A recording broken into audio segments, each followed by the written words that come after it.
നമസ്കാരം അതിന്റെ പ്രേക്ഷകരെ വലിയ സ്നേഹ നമസ്കാരം. അഡ്വക്കേറ്റ് ജയസുരൻ സാർ, അതുപോലെ രാഹുൽ ബാലചന്ദ്രൻജി, രണ്ട് അതിഥികൾക്കും ചാനലിലേക്ക് സ്വാഗതം. ആദ്യം തന്നെ ജയസുരൻ സാർ, വലിയൊരു വിവാദത്തിന് വീണ്ടും നമ്മുടെ ഇവിടെ നിന്ന് മുറിഞ്ഞു പോയിട്ടും ബസ് കിട്ടാത്ത ഒരുപാട് വിഭാഗക്കാരുണ്ട്. അത്തരത്തിലുള്ള ഒരു വിഭാഗം വലിയൊരു വിവാദത്തിന് തീകൊളുത്തിയിരിക്കുന്നു. ശരിക്ക് ഈ ഒരു വിവാദം വൈദ്യൻ കൽപ്പിച്ചതും രോഗി ഇച്ഛിച്ചതും എന്ന രീതിയിൽ തന്നെയാണെന്ന് പറയേണ്ടതുണ്ട്. കാരണം വീര സവർക്കറെ കുറിച്ച് നമ്മുടെ പുതുതലമുറയ്ക്ക് പഠിക്കാനുള്ള യാതൊരു മാർഗവും പ്രത്യേകിച്ച് കേരളത്തിൽ മാത്രം എന്ന് എടുത്ത് പറയേണ്ടതുണ്ട്. ആ രീതിയിൽ നമ്മുടെ പാഠ്യ വിഷയങ്ങളെയൊക്കെ മാറ്റിമറിച്ചിരിക്കുന്നു.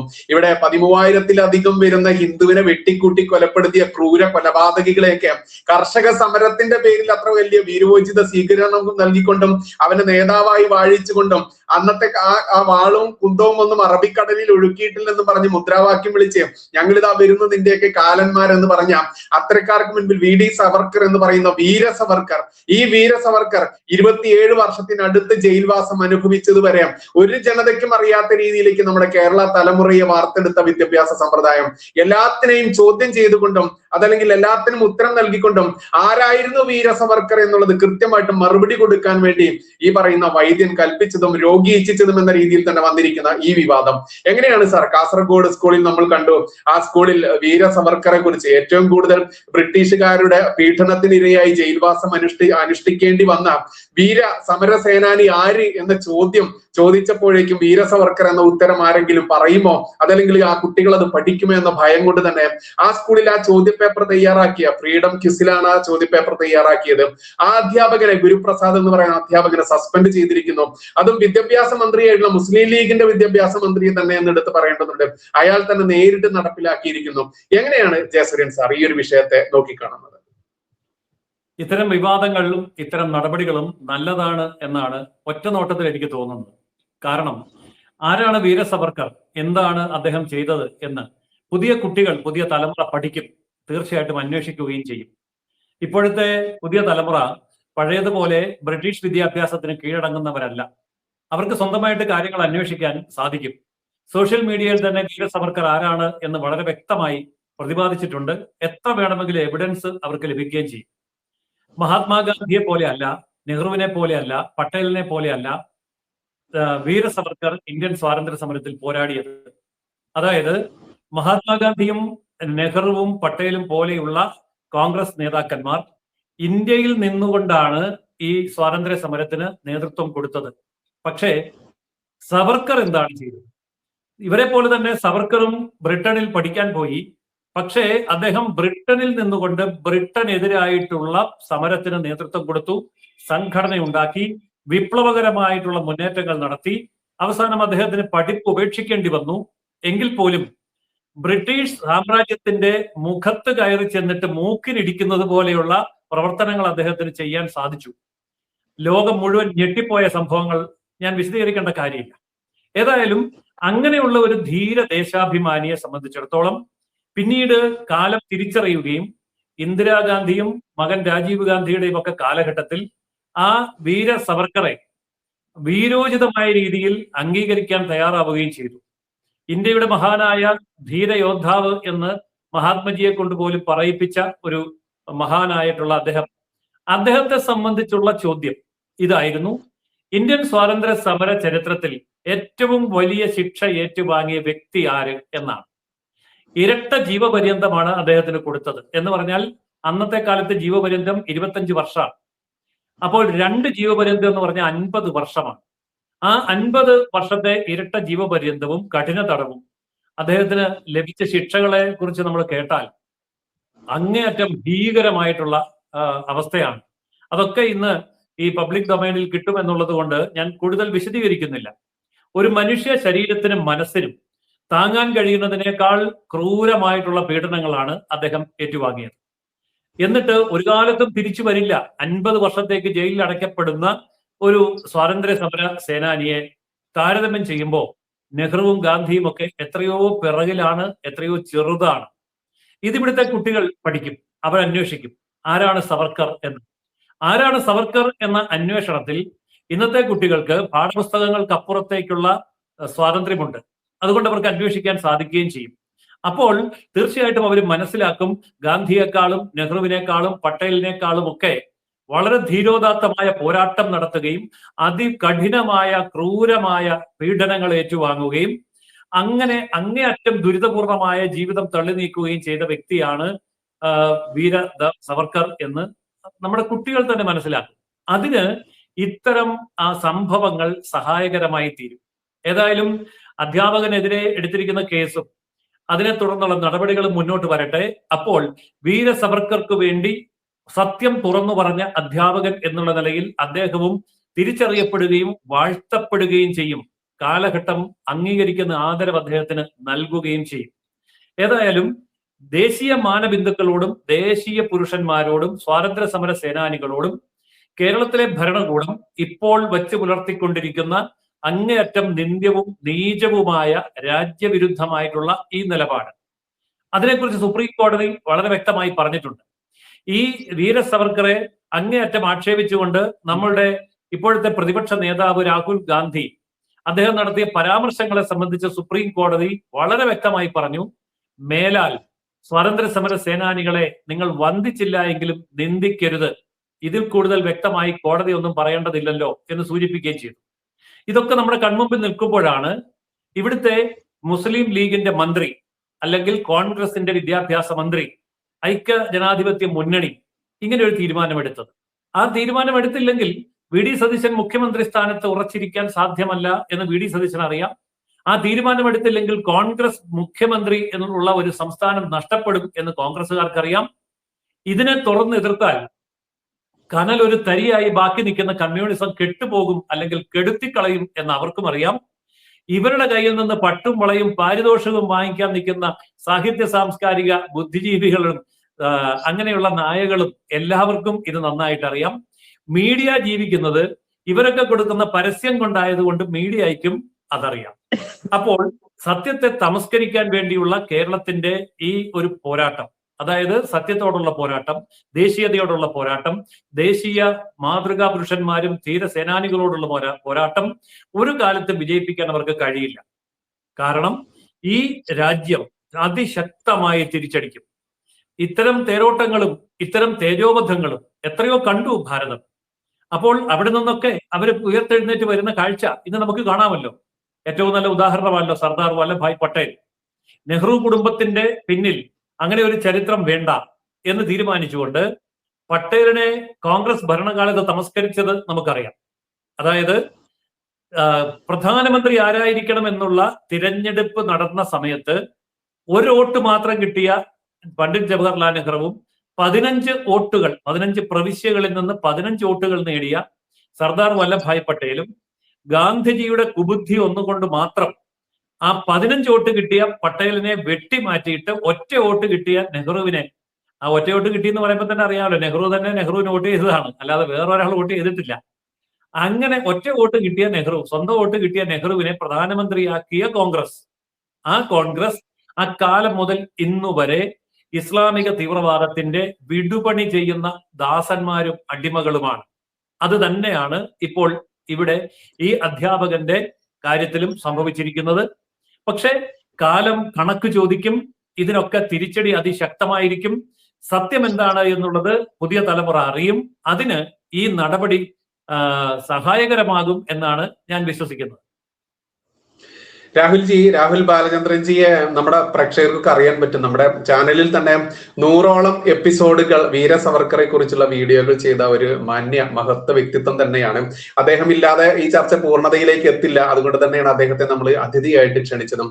രാഹുൽജി, നമ്മളിത് എടുത്തു പറയുകയാണെങ്കിൽ കൃത്യമായിട്ട് ഈ പറയുന്ന ജവഹർലാൽ നെഹ്റുവിനെയും അതല്ലെങ്കിൽ ഈ നമ്മുടെ വീര സവർക്കർജിയുടെയും അദ്ദേഹത്തിന്റെയൊക്കെ ജയിൽവാസ കാലഘട്ടമൊക്കെ എടുത്തു പറയുകയാണെങ്കിൽ ആൻഡമാനിലൊക്കെ നേരിട്ട് പോയി കണ്ട് ദർശിച്ചു വന്നിട്ടുള്ള, അവിടെ നമസ്കരിച്ച് വന്നിട്ടുള്ള ഒരു വ്യക്തി എന്നുള്ള നിലയ്ക്ക്, അതല്ലെങ്കിൽ വീര സവർക്കർജിയുടെ പുസ്തകം ഇന്ന് പൂർണ്ണ രൂപത്തിൽ എഴുതിയ ഒരു വ്യക്തി എന്ന നിലയ്ക്ക് എങ്ങനെയാണ് ഈ ഒരു വിഷയത്തെ അങ്ങ് നോക്കിക്കാണുന്നതും എങ്ങനെയാണ് വീര സവർക്കർ എന്ന് പറയുന്ന അദ്ദേഹത്തിന്റെ ആ ഒരു ത്യാഗപൂർണമായിട്ടുള്ള ജീവിതം എന്തുകൊണ്ട് നമ്മുടെ കേരളത്തിലെ നമ്മുടെ പുതുതലമുറയ്ക്കായാലും ഏകദേശം ഒരു 80-ന് ശേഷമുള്ള ഒരു തലമുറയ്ക്കും അത് കിട്ടാതെ പോയതുമൊക്കെ കൂട്ടിക്കലർത്തി ചിന്തിക്കുകയാണെങ്കിൽ എങ്ങനെയായിരിക്കും?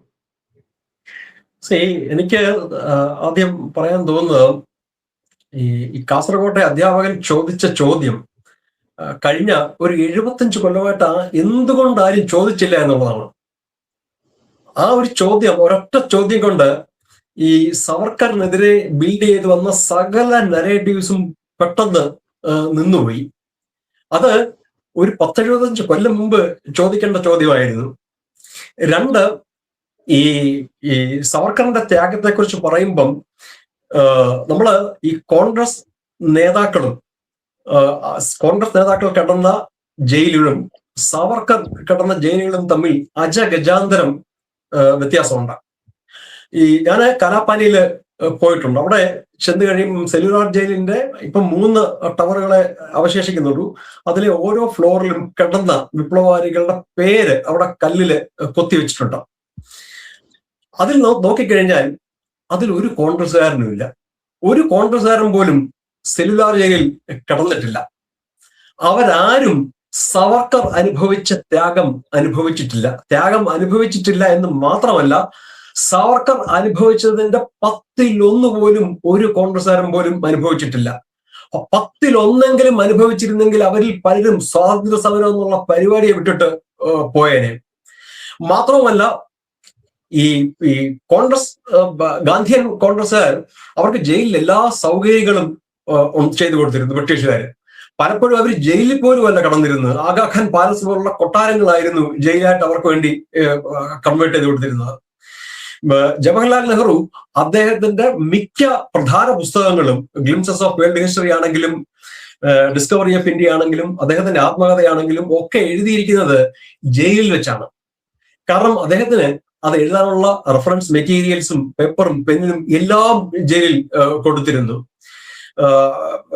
സ്വാതന്ത്ര്യ സമര സേനാനിയും അരുണ ആസഫലിയുടെ ഭർത്താവായ ആസിഫ് അലി ഈ നെഹ്റുവിന്റെ ജയിൽവാസത്തെ കുറിച്ച് പറയുന്നത്, നെഹ്റുവിനെ സംബന്ധിച്ച് ജയിൽവാസം എന്ന് പറയുന്നത് ഒരു വെക്കേഷൻ പീരീഡ് ആണ്. അദ്ദേഹത്തിന് അവിടെ ഉണ്ടായിരുന്നു. ഒരു സെക്കൻഡ്. അദ്ദേഹത്തിന് അവിടെ ഗാർഡനിങ്ങിനുള്ള സൗകര്യം ഉണ്ടായിരുന്നു. അദ്ദേഹത്തിന്റെ മുറി അദ്ദേഹത്തിന്റെ ഇഷ്ട കളറായ നീല കളറുള്ള കർട്ടൻ വെച്ച് അലങ്കരിച്ചിരുന്നു. പിന്നെ എല്ലാ സൗകര്യങ്ങളും ജയിൽ ചെയ്തു കൊടുത്തിരുന്നു.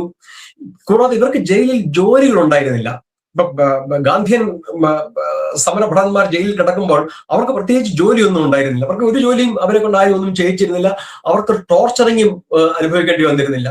ആരും അവരെ ഉപദ്രവിച്ചിരുന്നും ഇല്ല.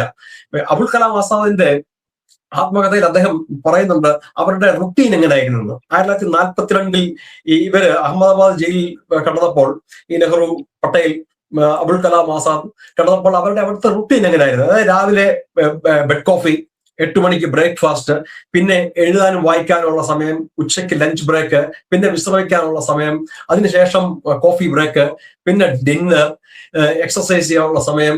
ഇതായിരുന്നു അവരുടെ റുട്ടീൻ. കാരണം ഈ ബ്രിട്ടീഷ് ടെന്നീസ് കളിക്കാനും അവസരം ഉണ്ടായിരുന്നു. അവസരം ഉണ്ടായിരുന്നു. ടെന്നീസ് കളിക്കാൻ എല്ലാത്തിനും സൗകര്യം. നെഹ്റുവിനെ, കമലാ നെഹ്റുവിന് വയ്യാതായി കഴിഞ്ഞപ്പം അദ്ദേഹം ചോദിക്കാതെ തന്നെ വെളിയിലോട്ട് ഇറക്കി വിടുകയാണ്. കാരണം ബ്രിട്ടീഷ് പ്രിസണേഴ്സിന് 3 കാറ്റഗറി ആയിരുന്നു ഉണ്ടായിരുന്നത്. ഒന്ന് ABC. ഈ A എന്ന് പറയുന്നതാണ് പൊളിറ്റിക്കൽ പ്രിസണേഴ്സ്, രാഷ്ട്രീയ തടവുകാര്. ഈ Aക്കകത്ത് തന്നെ ഒരു ഇംഗ്ലീഷ് കാറ്റഗറി ഉണ്ട്. നെഹ്റു വെറും ആയിരുന്നില്ല, ഇംഗ്ലീഷ് കാറ്റഗറി ആയിരുന്നു. ഇത് നെഹ്റു തന്നെ അദ്ദേഹത്തിന്റെ ആത്മകഥ എഴുതി വെച്ചിട്ടുണ്ട്. എന്നെ അവരുടെ കൂട്ടത്തിൽ പെടുത്തിക്കൊണ്ട് എനിക്ക് വലിയ കഷ്ടപ്പാടൊന്നും സഹിക്കേണ്ടി വന്നിട്ടില്ല എന്നുള്ളതാണ്. അതുകൊണ്ടാണ് നമ്മള് നെഹ്റുവിനെ ഈ കോട്ടും സ്യൂട്ടിലൊരു റോസാപ്പും അല്ലാതെ കണ്ടിട്ടുണ്ടോ? എന്നാൽ VS അവർക്ക് കാലാപ്പാനിയിൽ കിടന്ന ഒരു ഫോട്ടോ ഒരെണ്ണം അവൈലബിൾ ആണ്. അതൊന്ന് എടുത്ത് നോക്ക്. ഒരു 10 കിലോയുടെ ചങ്ങല മേത്തൂടിട്ട് കാലിലൊരു 10-15 കിലോയുടെ ഇരുമ്പ് ദണ്ടും ഘടിപ്പിച്ച് അതിനകത്ത് കാല് ഉറക്കി വെച്ച് ഇങ്ങനെ നിൽക്കുകയാണ്. ഈ കാലാപ്പാനിയില് ഇവരെ കൊണ്ട് ജോലി ചെയ്യിച്ചിരുന്നു. പ്രധാനമായിട്ട് ഇവരെ കൊണ്ട് ചക്കിലിട്ട് ചക്ക് ആട്ടണം. മെയിൻലാൻഡ് ഇന്ത്യയില് ഈ ചക്കാട്ടിയിരുന്നത് മൃഗങ്ങളാ, പോത്തും എരുമയൊക്കെയാണ്. അവിടെ വിപ്ലവകാരികളാണ്. അവരിത് ആട്ടണം. ആട്ടി ഒരു ദിവസം ഇത്ര പൗണ്ട് എണ്ണ എടുക്കണം. അത് എടുത്തില്ല എങ്കിൽ അത് എടുക്കുന്നിടം വരെ ആട്ടിക്കൊണ്ടിരിക്കണം. അത് രാത്രി 12 മണിയും വെളുപ്പിനെ 3 മണിയാവും. അടുത്ത ദിവസം രാവിലെ വീണ്ടും തുടങ്ങും. പിന്നെ ഇഷ്ടികച്ചൂളെ കൊണ്ടുപോയി ഇവരെ. അത് സവർക്കറിനെ കൊണ്ടുപോയിട്ടില്ല. കാരണം സവർക്കറിനെ ജയിലിന് വെളിയിൽ കൊണ്ടുപോയിട്ടില്ല, ഒരു റിസ്ക് ഉള്ളതുകൊണ്ട്. ബാക്കിയുള്ള വിപ്ലവകാരികളൊക്കെ ഇഷ്ടികച്ചൂളെ കൊണ്ടുപോകും. അവിടെ ഇഷ്ടിക ഉണ്ടാക്കും. രാവിലെ മുതൽ വൈകുന്നേരം വരെ ഇഷ്ടിക ഉണ്ടാക്കും. പിന്നെ ഈ താഴേന്ന് വെള്ളം ഈ കമ്പിന്റെ അറ്റത്ത് വലിയ 2 ബാരൽ വെള്ളം തൂക്കിയിട്ടിട്ട് അത് തോളത്ത് വെച്ച് ഇവരുടെ ഇംഗ്ലീഷുകാർ താമസിക്കുന്ന ബംഗ്ലാവുകളുണ്ട്. രാവിലെ മുതൽ വൈകുന്നേരം വരെ ഈ വെള്ളം ഇങ്ങനെ തോളത്ത് വെച്ച് കൊണ്ടു കൊടുക്കുക. പിന്നെ അവിടെ കുതിരയില്ല, കുതിരവണ്ടിക്ക് കുതിരയില്ല. അതിന് പകരം ഇവരെ ഇരുത്തി ഓടിക്കുന്നത് ഈ വിപ്ലവകാരികളാണ്. ഇതുപോലുള്ള ഭീകരമായ ഒരു ജോലിയാണ് ഇവരെയൊക്കെ അവിടെ ചെയ്യിച്ചിരുന്നത്. ഇവർക്ക് അവിടെ ശൗചാലയമില്ല. അതാണ് എനിക്ക് ഏറ്റവും കഷ്ടമായിട്ട് തോന്നുന്നത്. ശൗചാലയമില്ല എന്നുള്ള അവസ്ഥയാണ്. കാരണം ഈ സെല്ലെന്ന് പറയുന്ന ഒരു 400 സെന്റിമീറ്റർ നീളവും 300 സെന്റിമീറ്റർ വീതിയും ഒക്കെ ഉള്ള ചെറിയ സെല്ലാണ്. ഇവർ ഉറങ്ങുന്നതും ഉണ്ണുന്നതും മലമൂത്ര വിസർജനം ചെയ്യുന്നതും ഒക്കെ ഇതിനകത്താണ്. ഒരു ചെറിയ കുടം കൊടുത്തിട്ടുണ്ട്, അതിനകത്ത് വേണം മലമൂത്ര വിസർജനം ചെയ്യാൻ. അതിൽ നിന്ന് എന്തെങ്കിലും വെളിയിലോട്ട് പോയി കഴിഞ്ഞാൽ ഉപദ്രവിച്ചു കളയും. കഠിനമായ ശിക്ഷയാണ്. പൂർണ്ണ നഗ്നനായിട്ട് വേണം ഇവർക്ക് കുളിക്കാൻ. പൂർണ്ണ നഗ്നനായിട്ട് വേണം കുളിക്കാൻ. കുടിവെള്ളമില്ല. ഞാൻ ഈ ആൻഡമാനിൽ ചെന്ന് കഴിഞ്ഞപ്പോഴാണ് എനിക്ക് മനസ്സിലായത്. കാരണം അവിടെ വെള്ളമില്ല, ശുദ്ധജലം, കുടിവെള്ളം ഇന്ത്യയിൽ നിന്ന് കപ്പലിൽ കൊണ്ടുവരികയാണ്. ഇപ്പൊ അവിടെ ഈ റെയിൻ വാട്ടർ ഹാർവെസ്റ്റിങ്ങും വലിയ ടാങ്കും ഒക്കെ പണിഞ്ഞിട്ടുണ്ട് ഈ മഴവെള്ളം സംഭരിക്കാൻ. അന്ന് വെള്ളമില്ല. അപ്പൊ അതുകൊണ്ട് ശുദ്ധജലം ഇംഗ്ലീഷുകാർക്ക് മാത്രമേ കുടിക്കാൻ കൊടുക്കത്തുള്ളൂ. ഇവർക്ക് വെള്ളവും കുടിക്കാൻ കൊടുക്കത്തില്ല. കുളിച്ചേച്ച് വന്നു കഴിഞ്ഞാൽ ഇവരുടെ ആഹാരം, സവർക്കറിന് കൊടുത്തിരുന്ന ആഹാരം അരച്ചിരട്ട കഞ്ഞി, ഇഷ്ടംപോലെ തെങ്ങുണ്ട് അവിടെ, അരച്ചിരട്ട കഞ്ഞിയും 1 ഗ്രാം ഉപ്പും, ഇതാണ് ആഹാരം ഇവർക്ക് കൊടുത്തിരുന്നത്. ഇവരുടെ ശിക്ഷ, കഠിനമായ ശിക്ഷയാണ് സവർക്കറും മറ്റു വിപ്ലവ കൂട്ടാളികളും നേരിട്ടത്. സെല്ലുലാർ ജയിലിൽ പോയി കഴിഞ്ഞാൽ ഇവരെ ഉപദ്രവിക്കാൻ പറ്റിയിരുന്ന ഈ ഉപകരണങ്ങൾ അവിടെ ഇപ്പോഴും നമുക്ക് കാണാം. ഇങ്ങനെ ഒരു മനുഷ്യനെ പുറം തിരുത്ത് ചാരി നിർത്തി ചാട്ടക്കിട്ട് അടിക്കാനുള്ള ഫ്രെയിമുകള്, പിന്നെ ഈ ക്ലാമ്പുകള്, ഈ ഭിത്തിയില് കയ്യും കാലും ഭിത്തിയോട് ചേർത്ത് ക്ലാമ്പ് ചെയ്ത് 7-8 ദിവസം നിർത്തും, അനങ്ങാനൊക്കത്തില്ല. സാവർക്കറിനെ ശിക്ഷയുടെ ഭാഗമായിട്ട് 9-10 ദിവസം തലകീഴായിട്ട് കെട്ടിത്തൂക്കിയിട്ടിരുന്നു. അതായത് കാല് മേളിൽ മുട്ടത്തില്ല, തല താഴെ മുട്ടത്തില്ല. മരിച്ചു പോകാതിരിക്കാൻ ഇടയ്ക്കിടയ്ക്ക് വന്ന് വെള്ളം കൊടുക്കും. ഇതുപോലുള്ള കഠിനമായ ശിക്ഷയായിരുന്നു ഇവര് അനുഭവിച്ചുകൊണ്ടിരുന്നത്. നിർഭാഗ്യവശാൽ മെയിൻലാൻഡ് ഇന്ത്യയിൽ ഇതൊന്നും ആരും അറിഞ്ഞിരുന്നില്ല. 1 മാസത്തിൽ സവർക്കറിന്റെ മൈ ട്രാൻസ്പോർട്ടേഷൻ ഫോർ ലൈഫ് എന്ന ബുക്കിൽ തന്നെ അദ്ദേഹം എഴുതിയിരിക്കുന്നത് 1 മാസത്തിൽ ഒരാൾ വെച്ച് വിപ്ലവകാരി വെച്ച് അവിടെ ആത്മഹത്യ ചെയ്തിരുന്നു. ഇന്ദുഭൂഷൺ റോയ് ആത്മഹത്യ ചെയ്തു. ഉല്ലാസ്കർ ദത്ത് ഭ്രാന്തനായിപ്പോയി. ഈവൻ സവർക്കർ പോലും ഒരു ഘട്ടത്തിൽ ആത്മഹത്യക്ക് ശ്രമിച്ചതായിട്ട് സവർക്കർ തന്നെ എഴുതിയിട്ടുണ്ട്. നമ്മുടെ രാജ്യത്തിന്റെ ഭാഗ്യം കൊണ്ട് അദ്ദേഹം അതിൽ നിന്ന് മുക്തി നേടി തിരിച്ചു വന്നു. ഇതായിരുന്നു അവിടുത്തെ സ്ഥിതി. സവർക്കറും അദ്ദേഹത്തിന്റെ ജ്യേഷ്ഠനും ഒരേ ജയിലിൽ കിടക്കുകയാണ്. സവർക്കർ ടോട്ടൽ രത്നഗിരിയിലെ കാലാപാനിയിലെ ജയിൽവാസവും രത്നഗിരിയിലെ തടവും കൂടെ ചേർത്ത് ടോട്ടൽ 27 കൊല്ലം ബ്രിട്ടീഷ് കസ്റ്റഡിയിലായിരുന്നു. അദ്ദേഹത്തിന്റെ മൂത്ത സഹോദരൻ ഗണേഷ് ദാമോദർ സവർക്കർ 13 കൊല്ലം ബ്രിട്ടീഷ് കസ്റ്റഡിയിലായിരുന്നു കാലാപാനിയില്. ടോട്ടൽ 40 കൊല്ലമാണ് ഒരു വീട്ടിൽ നിന്നും, ഒരു ഫാമിലിയിൽ നിന്നും ഉള്ള 3 ആൺകുട്ടികളിൽ 3 പേരും ജയിലിലാണ്. ഇളയ സഹോദരൻ നാരായണറാവ് സവർക്കർ ഇന്ത്യൻ ജയിലിലായിരുന്നു എന്നുള്ളതേ ഉള്ളൂ.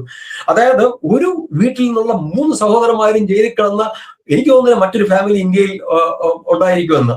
ഏതെങ്കിലും ഫാമിലിയെ ഇന്ത്യയുടെ ഫസ്റ്റ് ഫാമിലി എന്ന് വിളിക്കണമെന്നുണ്ടെങ്കിൽ അത് നെഹ്റു ഫാമിലി അല്ല, അത് സാവർക്കർ ഫാമിലിയാണ്. കാരണം വിനായക് ദാമോദർ സവർക്കറും ഗണേഷ് ദാമോദർ സവർക്കറും മാത്രം ടോട്ടൽ 40 കൊല്ലം അവർ ഒരുമിച്ച് കിടന്നിട്ടുണ്ട്. ഇനി മഹാത്മാഗാന്ധിയും ജവഹർലാൽ നെഹ്റുവും കിടന്ന ലൈഫ് ജയിൽ ടൈം എടുത്തു കഴിഞ്ഞാൽ ഇവര് കിടന്ന 40 കൊല്ലം അതിൽ അവരുടെ കമ്പൈൻഡ് ജയിൽ ടൈമിനേക്കാൾ 2.5 ഇരട്ടി കൂടുതലാണ്. ഒരിക്കലും മഹാത്മാഗാന്ധിയും ജവഹർലാൽ നെഹ്റുവും കണ്ടിന്യൂസ് ആയിട്ട് ജയിലിൽ കിടന്നിട്ടില്ല. ഇവരെയൊക്കെ ശിക്ഷിക്കുമ്പം 7 കൊല്ലം 8 കൊല്ലത്തിനൊക്കെയാണ് ശിക്ഷിക്കുന്നത്. പക്ഷെ ഇവര് 6 മാസം 7 മാസം കഴിയുമ്പോൾ വെളിയിൽ ഇറങ്ങി വരും.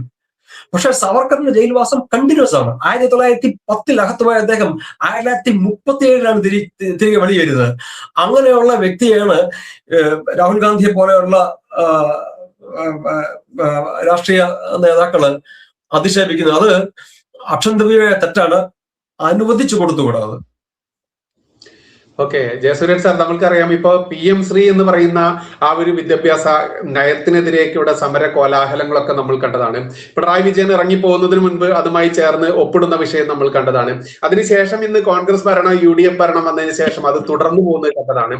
സർ, എത്രത്തോളമാണ് സർ നമ്മുടെ തലമുറയ്ക്ക്, എനിക്ക് തോന്നുന്നു എന്റെ തലമുറ, ഞാൻ 79-ലാണ്, അവിടെ നിന്ന് കിട്ടുന്നത് 80 മുതൽ നോക്കുകയാണെങ്കിൽ തന്നെ ഇത്തരത്തിലൊരു ചരിത്രവും ഞാൻ പഠിച്ചിട്ടില്ല. അപ്പൊ നമ്മുടെ ഈ തലമുറകളെ നശിപ്പിച്ചത് ഇത്തരത്തിലുള്ള വീര യോദ്ധാക്കന്മാരെ നമ്മുടെ തലമുറയ്ക്ക് പരിചയപ്പെടുത്താതെ ഇതുപോലെ വർഗീയ തീവ്രവാദിയുള്ള വാരിയംകുന്നിനെയൊക്കെ ചരിത്രത്തിൽ കർഷക സമരമാക്കി വാഴ്ത്തിക്കൊണ്ട് പഠിപ്പിക്കുക, അതല്ലെങ്കിൽ ഇത്തരത്തിലുള്ള തീവ്രവാദികളായിട്ട് ടിപ്പു ആയാലും മറ്റൊട്ടേറെ തീവ്രവാദികളെയൊക്കെ പഠിപ്പിക്കുക, ഇങ്ങനെ ചരിത്രം വളച്ചൊടിച്ചുകൊണ്ട് പച്ച നുണകൾ പണ്ട് മുതലേ പഠിപ്പിച്ചത് കൊണ്ട് തന്നെ നമ്മുടെ കുട്ടികൾക്ക് വീര സവർക്കർ എന്ന് കേൾക്കുമ്പോഴേക്കും ചെരുപ്പ് നക്കി എന്ന രീതിയിലേക്ക് അധിക്ഷേപിക്കുന്ന രീതിയിലേക്ക് പോകുമ്പോൾ എങ്ങനെയാണ് സർ ഇവിടുത്തെ വിദ്യാഭ്യാസ നയത്തെ നോക്കിക്കാണുന്നത്? PM ശ്രീയെ എങ്ങനെയാണ് സർ നോക്കിക്കാണുന്നത്? വീര സവർക്കറെ പോലുള്ള യോദ്ധാക്കളെ പഠിപ്പിക്കേണ്ടതിനെ എങ്ങനെയാണ് സർ നോക്കിക്കാണുന്നത്? PM ശ്രീ പദ്ധതി നടപ്പാക്കാത്ത ഇന്ത്യയിലെ ഒരേ ഒരു സംസ്ഥാനമാണ് കേരളം. 336 സ്കൂളുകൾ, അതും സർക്കാർ സ്കൂളുകൾ, കേന്ദ്ര ഗവൺമെന്റ് PM ശ്രീയിൽ ഉൾപ്പെടുത്താൻ തയ്യാറാണ് എന്ന് അറിയിച്ചു. ആ PM ശ്രീ സ്കൂളുകൾക്ക് 841 കോടി രൂപ കേരളത്തിലെ ഗവൺമെന്റിന് അനുവദിക്കുകയും ചെയ്തു. എന്നാൽ PM ശ്രീ പദ്ധതി കേരളത്തിന് വേണ്ട എന്ന് കേരളം തീരുമാനമെടുത്തു. LDF-ഉം UDF-ഉം അതേ തീരുമാനത്തിലായിരുന്നു. അങ്ങനെ നമുക്ക് ലഭിക്കുമായിരുന്ന 336 PM ശ്രീ സ്കൂളുകൾ നഷ്ടപ്പെടുമ്പോൾ ഇവിടെ ഈ നിലപാടെടുത്ത അതേ കോൺഗ്രസ് പാർട്ടി ഭരിക്കുന്ന മറ്റെല്ലാ സംസ്ഥാനങ്ങളിലും, അത് കർണാടകത്തിലാണെങ്കിലും, അത് തെലങ്കാനയിലാണെങ്കിലും, അത് ഹിമാചൽ പ്രദേശിലാണെങ്കിലും, അത് ജാർഖണ്ഡിലാണെങ്കിലും, ഈ 4 സംസ്ഥാനത്തും PM ശ്രീ പദ്ധതി അവർ നടപ്പാക്കുന്നുണ്ട്, അതിന്റെ പൈസയും വാങ്ങുന്നുണ്ട്.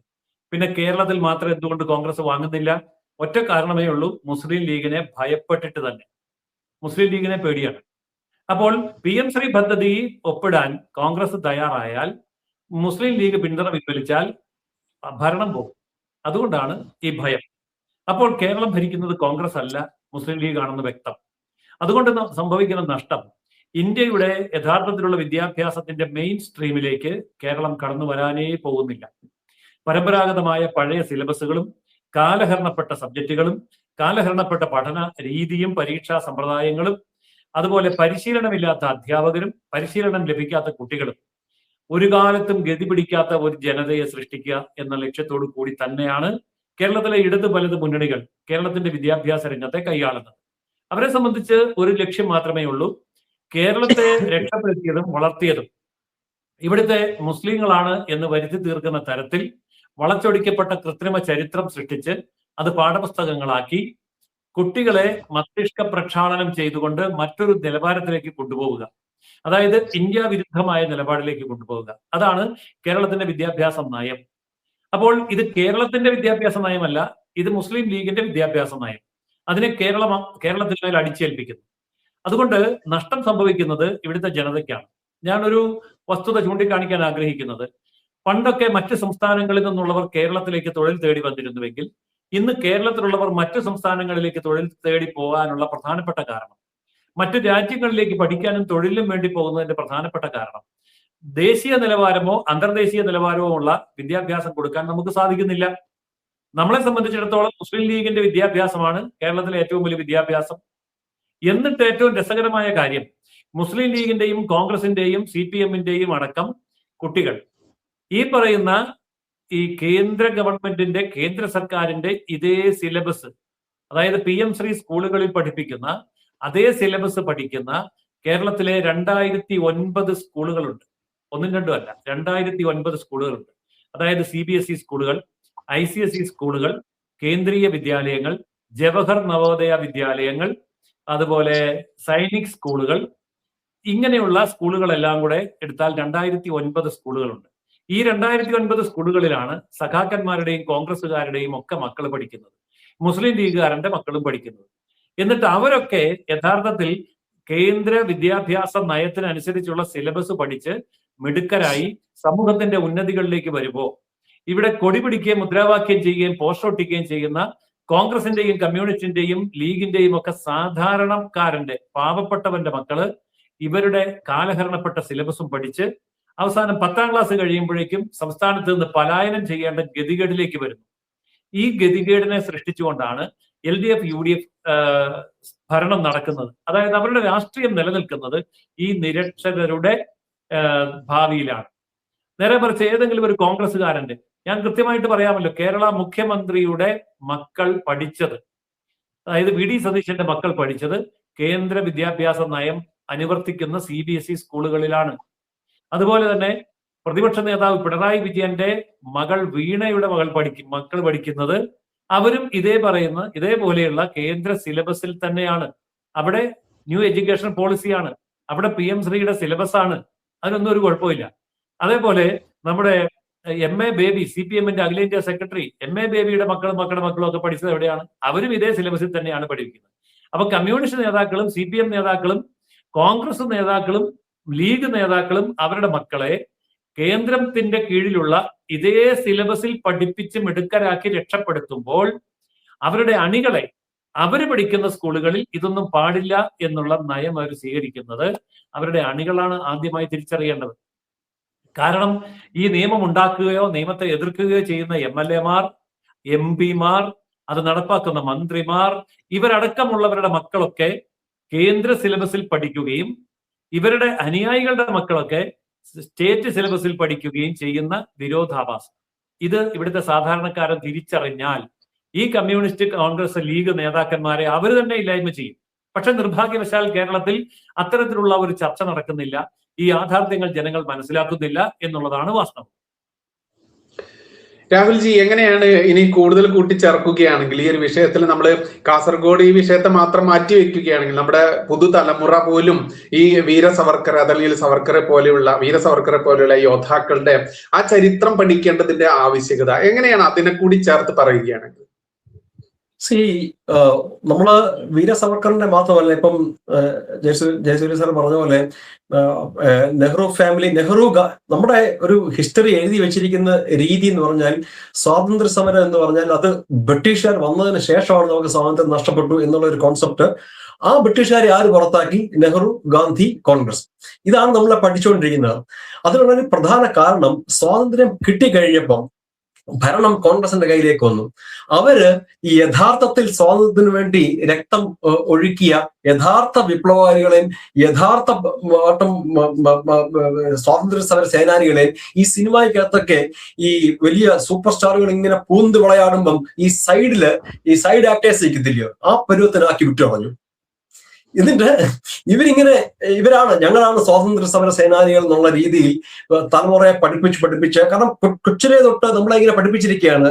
മഹാത്മാഗാന്ധി, ജവഹർലാൽ നെഹ്റു, കോൺഗ്രസ്, സ്വാതന്ത്ര്യ സമരം. അതായത് ഒരു വോട്ട് ബാങ്ക് ജനറേറ്റ് ചെയ്തുകൊണ്ട് വരികയാണ് സ്കൂൾ തലത്തിൽ മുതൽ. അതിന് ഒരു മാറ്റം വന്നത് 2014 ശേഷമാണ്. കാരണം ഈ നമ്മുടെ ചരിത്രം മുഴുവൻ ആ രീതിയിലാണ് നിർമ്മിക്കപ്പെട്ടിരിക്കുന്നത്. കഴിഞ്ഞ 75 കൊല്ലമായിട്ട് എഴുതി വെച്ചിരിക്കുന്ന ഈ ചരിത്രം മാറ്റിമറിക്കാൻ അല്പം ബുദ്ധിമുട്ടുണ്ട്. കാരണം ആൾക്കാർ നമ്മൾ പറയുന്നത് വിശ്വസിക്കുന്നില്ല. അതിനാണ് ഈ കാവ്യവൽക്കരണം എന്ന് പറഞ്ഞ് ആക്ഷേപിക്കുന്നത്. പക്ഷെ യാഥാർത്ഥ്യം കുറെ കഴിയുമ്പോൾ നാട്ടുകാർക്ക് മനസ്സിലായി തുടങ്ങും. പ്രത്യേകിച്ചും അടുത്ത തലമുറയ്ക്ക് അത് മനസ്സിലായി തുടങ്ങും. അതിന് 1-2 കാര്യങ്ങൾ ഞാൻ പേഴ്സണലായിട്ട് ചെയ്യാൻ ശ്രമിച്ചുകൊണ്ടിരിക്കുന്നത്, റിട്ടയർ ചെയ്ത് കഴിയുമ്പോൾ അത് ഫുള്ളായിട്ട് ചെയ്യണമെന്ന് കരുതുന്നു. ഒന്ന്, ഈ കേരളത്തിൽ സാവർക്കറിനെ സംബന്ധിച്ച് മെറ്റീരിയൽസ് അവൈലബിൾ അല്ല.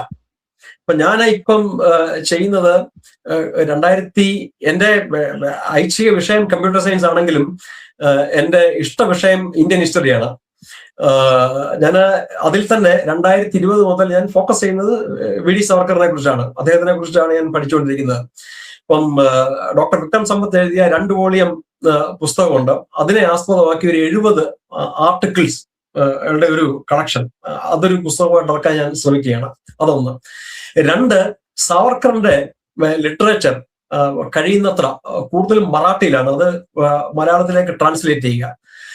പിന്നെ ഒരു 39,000 Savarkar police records European national ആർക്കൈവ്സിലുണ്ട്. അത് നമ്മുടെ സർക്കാരുമായിട്ട് ചേർന്ന് നമ്മുടെ നാഷണൽ ആർക്കൈവ്സിൽ കൊണ്ടുവരാൻ സാധിച്ചാൽ അത് സാവർക്കർ സ്റ്റഡീസ് അല്ലെങ്കിൽ at least next generation Savarkar studies നല്ല രീതിയിൽ മുന്നോട്ട് കൊണ്ടുപോകാൻ സാധിക്കും. ഞാനൊരു സിമ്പിൾ എക്സാമ്പിൾ പറയാം, അത് എത്രമാത്രം ഇമ്പോർട്ടന്റ് ആണെന്ന്. സാവർക്കർ എഴുതിയ ഈ മെഴ്സി പെറ്റീഷൻ എന്ന് പറയുന്നത് ശരിക്കും പറഞ്ഞാൽ അത് ബെയിൽ ആപ്ലിക്കേഷൻസ് ആണ്. ഈ ബെയിൽ ആപ്ലിക്കേഷൻസ് അദ്ദേഹം 7 ബെയിൽ ആപ്ലിക്കേഷൻസ് കൊടുത്തിട്ടുണ്ട്. അത് ഈ ടോട്ടൽ 27 ഇയേഴ്സിൽ 7 പ്രാവശ്യം അദ്ദേഹം ബെയിൽ ആപ്ലിക്കേഷൻസ് കൊടുത്തിട്ടുണ്ട്. പക്ഷെ ഈ 7 റിജക്ട് ചെയ്തു. അവർ വെറുതെ റിജക്ട് ചെയ്യായിരുന്നില്ല. ഈ 7 റിജക്ഷൻ ഒരു റിപ്പോർട്ടുണ്ട്, റിജക്ഷൻ റിപ്പോർട്ടുണ്ട്. എന്തുകൊണ്ട് റിജക്ട് ചെയ്തു? അതിന്റെ ഒരു ഫസ്റ്റ് റീസൺ എന്ന് പറഞ്ഞാൽ ഇദ്ദേഹം ചെയ്ത കുറ്റങ്ങളിൽ റിഗ്രറ്റ് ചെയ്യുന്നില്ല. അതാണ് അതിന്റെ ഫസ്റ്റ് റീസൺ. ഇത് അവരുടെ പോലീസ് റെക്കോർഡ്സിലുണ്ട്. ഈ 39,000 റെക്കോർഡ്സ് അതുണ്ട്. അതിവിടെ കൊണ്ടുവന്നു കഴിഞ്ഞാൽ ആൾക്കാർക്ക് മനസ്സിലാവും എന്തുകൊണ്ടാണ് റിജക്ട് ചെയ്തതെന്ന്. മാത്രവുമല്ല ഇദ്ദേഹത്തിന് സവർക്കർ പറഞ്ഞ ഒന്നും ഇംഗ്ലീഷുകാർ വിശ്വസിച്ചിരുന്നില്ല. അപ്പൊ അതുകൊണ്ട് ഈ റെക്കോർഡ്സ്, ഈ 39,000 റെക്കോർഡ്സ് ഇന്ത്യയിലേക്ക് കൊണ്ടുവരാൻ ശ്രമിക്കുക. കൂടാതെ ഒരു കേരളത്തിലെ ഏതെങ്കിലും ഒരു 1-2 യൂണിവേഴ്സിറ്റി ഒരു സവർക്കർ ബെഞ്ച് സ്ഥാപിക്കുക. ഇത്രയൊക്കെ ചെയ്ത് കഴിയുമ്പം ഈ സവർക്കറോടായിട്ടുള്ള ഒരു അകൽച്ച, ഒരു അയിത്തം കേരളത്തില് പൊതുവെ മാറി വരും. ഇവർ ചെയ്യുന്നത് ശ്രദ്ധിച്ചാൽ ഇവർ സവർക്കറിനെ കുറിച്ചുള്ള ഡിസ്കഷൻ അനുവദിക്കാതെയാണ് സവർക്കറിനെ എതിർക്കുന്നത്. നിങ്ങൾക്ക് സവർക്കറിനെ എതിർക്കണമെന്നുണ്ടെങ്കിൽ യു സ്റ്റഡി അബൌട്ട് സവർക്കർ. ഇവര് സവർക്കറിന്റെ ബുക്ക് പബ്ലിഷ് ചെയ്യാൻ സമ്മതിക്കത്തില്ല, സവർക്കറിന്റെ സിനിമ പബ്ലിഷ് ചെയ്യാൻ സമ്മതിക്കത്തില്ല, സവർക്കർ എന്നുള്ള പേര് പറയാൻ സമ്മതിക്കത്തില്ല. ശരിക്കും ദേ ആർ അഫ്രൈഡ്. കാരണം ഇവർക്ക് സവർക്കറിനെ നന്നായിട്ട് അറിയാം. ഒരു വലിയ വിഭാഗം ജനങ്ങൾക്ക്, ഇവ എതിർക്കുന്ന വലിയ വിഭാഗം ജനങ്ങൾക്ക് സവർക്കർക്ക് നന്നായിട്ട് അറിയാം. സവർക്കറിനെ ഏറ്റവും നന്നായിട്ട് അക്കാഡമിക്കലി മനസ്സിലാക്കിയ ഒരു വ്യക്തിയായിട്ട് ഞാൻ മനസ്സിലാക്കുന്നത് ജവഹർലാൽ നെഹ്റു തന്നെയാണ്. ഈ ഹിന്ദുത്വ ഫോഴ്സിന്റെ ഒരു ഫ്യൂച്ചർ, അത് കോൺഗ്രസിന് ഭാവിയിൽ ഒരു ശക്തമായ എതിരാളിയായി വരാൻ സാധ്യതയുള്ളത് അതായിരിക്കുമെന്ന് ഒരു പക്ഷേ വളരെ കാലം കൂട്ടി മനസ്സിലാക്കിയ ഒരു വ്യക്തി ജവഹർലാൽ നെഹ്റു തന്നെയാണ്. അപ്പൊ അതുകൊണ്ട് ഇങ്ങനെ കുറെ കാര്യങ്ങൾ അക്കാഡമിക് തലത്തിൽ നമ്മൾ ചെയ്ത് കഴിഞ്ഞാൽ, എന്നിട്ട് കേരളം മുഴുവൻ സെമിനാറുകൾ സംഘടിപ്പിക്കുക. അതിന് ഞാൻ തയ്യാറാണ്. കേരളം മുഴുവൻ സെമിനാറുകൾ സംഘടിപ്പിക്കുക, അക്കാഡമിക് ബുക്കുകൾ അവൈലബിൾ ആക്കുക. അപ്പൊ നമ്മളിവിടെ സവർക്കറിനെ സപ്പോർട്ട് ചെയ്യുന്നവർക്കും സവർക്കറിനെ എതിർക്കുന്നവർക്കും എന്തുകൊണ്ടാണ് സപ്പോർട്ട് ചെയ്യുന്നതെന്നും എന്തുകൊണ്ടാണ് എതിർക്കുന്നതെന്നോ ഉള്ള മെറ്റീരിയൽ മലയാളത്തിൽ അവൈലബിൾ അല്ല. അതിന് സവർക്കർ തന്നെ ഒരു കാരണമാണ്. അദ്ദേഹത്തിനെ കുറിച്ചൊന്നും കാര്യമായിട്ട് എഴുതി വെച്ചിട്ടില്ല. അദ്ദേഹം എഴുതിയിരിക്കുന്നത്, ഞാൻ എന്റെ രാജ്യത്തിന് വേണ്ടി എന്തെങ്കിലും ചെയ്തിട്ടുണ്ടെന്ന് ഭാവി തലമുറയ്ക്ക് തോന്നുകയാണെങ്കിൽ അവരത് കണ്ടുപിടിച്ചോളൂ, ഞാൻ എഴുതി വെക്കേണ്ട ആവശ്യമില്ല. അപ്പൊ അതും ഒരു ഫാക്റ്റാണ്. രാഹുൽജി, മറ്റൊന്നുണ്ട്. ഇപ്പൊ നമ്മൾക്കറിയാം, ചെരുപ്പ് നക്കൽ എന്നുള്ളൊരു പ്രയോഗമാണല്ലോ കേരളത്തിലെ ജിഹാദികളും മറ്റുള്ള രാജ്യദ്രോഹി വിഭാഗങ്ങളൊക്കെ സവർക്കറുടെ ഒരു ഫോട്ടോയോ അല്ലെങ്കിൽ പേരോ കണ്ടാൽ പോലും അതിനടിയിൽ ഇവിടെയും വന്ന് വിതറിയിട്ടുണ്ട് അത്തരത്തിലുള്ള ആ ഒരു ആക്ഷേപ ആ രീതിയിലുള്ളത്. ഈ ചെരുപ്പ് നക്കൽ, ഈ പറയുന്ന ഇവരുടെ ഈ പ്രയോഗം, അങ്ങനെയാണെങ്കിൽ ഏറ്റവും കൂടുതൽ നക്കിയിട്ടുള്ളത് ആരാന്നാണ് പണ്ട് നമ്മുടെ ചാനൽ ചർച്ചയിൽ ശിവശങ്കർ സാർ പറഞ്ഞതൊക്കെ നമ്മൾക്കറിയാം. അത്തരത്തിൽ ഈ ചെരുപ്പ് നക്കലാണ്, അതെങ്കിൽ മാപ്പ് എഴുതി കൊടുത്ത് ചെരുപ്പ് നക്കിയത് ഏറ്റവും കൂടുതൽ എന്നുള്ള ചോദ്യം ആ മാഷ് ചോദിക്കേണ്ടത് എന്നുള്ള രീതിയിലൊക്കെ ജിഹാദികളുടെ കമന്റ് ഇടുന്നുണ്ട്.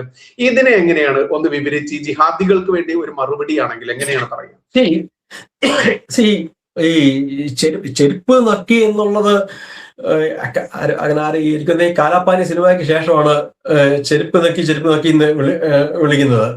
അങ്ങനെ ഹിസ്റ്ററിയില് മുമ്പ് ഞാനത് അങ്ങനെ കണ്ടിട്ടില്ല. ഇദ്ദേഹത്തിനെ ആക്ഷേപിക്കുന്നത് ഇദ്ദേഹം കൊടുത്ത ഈ ബെയിൽ ആപ്ലിക്കേഷൻ അല്ലെങ്കിൽ മെഴ്സി പെറ്റീഷന്റെ പേരിലാണ് ആക്ഷേപിക്കുന്നത്. നമ്മളൊന്ന് മനസ്സിലാക്കേണ്ടത്, ഈ മെയിൻലാൻഡ് ഇന്ത്യയിൽ കോടതികളുണ്ട്. ഇപ്പം ഭഗത് സിംഗും മഹാത്മാഗാന്ധിയും ഒക്കെ അവരുടെ ആർഗ്യുമെന്റ് പറയാൻ, അത് ബ്രിട്ടീഷുകാരത് അംഗീകരിക്കണമെന്നില്ലായിരുന്നു, പക്ഷെ എങ്കിലും അവരുടെ ആർഗ്യുമെന്റ് പറയാൻ നമുക്ക് കോടതികളുണ്ടായിരുന്നു. ആൻഡമാനിൽ കോടതികളില്ല. ആൻഡമാനിൽ നിയമപരമായിട്ട് ഒരു തടവുപുള്ളിക്ക് ഉള്ള ഒരേ ഒരു നിയമ ഓപ്ഷൻ എന്ന് പറയുന്നത് ഈ ബെയിൽ ആപ്ലിക്കേഷൻസ് ആണ്. ഇത് ബെയിൽ ആപ്ലിക്കേഷൻ എന്ന് പറയുന്നത് ഇപ്പം എനിക്കിഷ്ടമുള്ളപ്പോൾ എല്ലാം എഴുതി കൊടുക്കാൻ സാധിക്കുന്നതല്ല. ഈ ബ്രിട്ടീഷ് ഗവൺമെന്റ് ചില പ്രത്യേക അവസരത്തിൽ അവര് വാങ്ങിക്കുകയാണ്. ഇപ്പം 1-ാം ലോക മഹായുദ്ധം തുടങ്ങുന്ന സമയത്ത് ലോകമെമ്പാടുമുള്ള ബ്രിട്ടീഷ് ജയിലിൽ കിടക്കുന്ന തടവുകാർക്ക് അവര് ഒരു ഗുഡ് ഗസ്റ്ററിന്റെ പേരിൽ ഇതുപോലുള്ള ബെയിൽ ആപ്ലിക്കേഷൻ സബ്മിറ്റ് ചെയ്യാൻ പറയും. അപ്പം ആൻഡമാനിൽ കിടന്ന സവർക്കർ മാത്രമല്ല, 100-300 വിപ്ലവകാരികൾ കൊടുത്തിട്ടുണ്ട്, എല്ലാവരും കൊടുത്തിട്ടുണ്ട്. ജവഹർലാൽ നെഹ്റുവിന് വേണ്ടി ജവഹർലാൽ നെഹ്റുവിന്റെ അച്ഛൻ മോട്ടിലാൽ നെഹ്റു കൊടുത്തിട്ടുണ്ട് 4 ദിവസം ജയിലിൽ കിടന്നിട്ട്. അതും ജവഹർലാൽ നെഹ്റു തന്നെ എഴുതിയിട്ടുണ്ട് അദ്ദേഹത്തിന്റെ ആത്മകഥയിൽ. അപ്പം ഇത് ഇങ്ങനെ പല അവസരങ്ങളിൽ ബ്രിട്ടീഷുകാർ സവർക്കറിൽ നിന്ന് വാങ്ങിച്ചതാണ് ഈ